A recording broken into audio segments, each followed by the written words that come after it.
Na nimesema vile nilisema kule Embu, tarehe 1 mwezi wa 9, ambaye imebaki sasa karibu siku sijui ngapi, tutatangaza vizuri mpango yetu ya vile tutasaidiana na watu ya sekta ya bodaboda na hata e-mobility in general.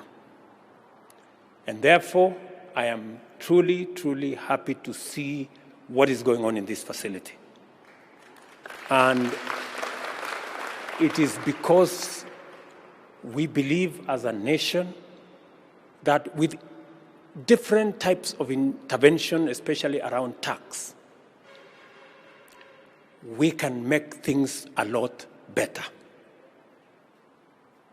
The reason why this sector has been having challenges is because we've been having the wrong policy interventions around tax.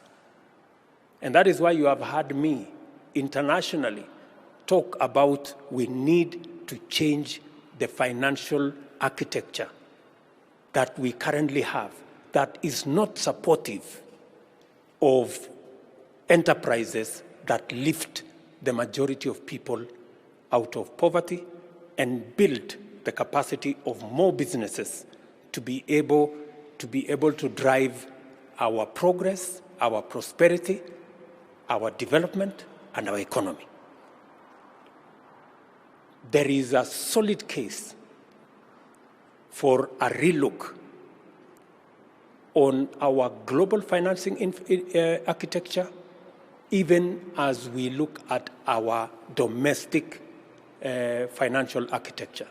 You can see that just by intervening in a very small way, we are able to bring down the cost of our e-mobility infrastructure by between 16 and 20%, just by adjusting taxes here and there. It is the same reason why we are saying we need a tax infrastructure globally that is going to respond to climate change, financing that we are all looking at. Your management here, they were discussing with me about carbon trading. Because that's the next horizon of how to tap into resources that can help support industries like the e-mobility here. And I have committed to the management, as I commit to the whole industry, that we are finalizing the carbon trading legislation. My good brother Jalash here and team, is already in Parliament. We want you to expedite so that we can have a carbon trading infrastructure that will support green industrialization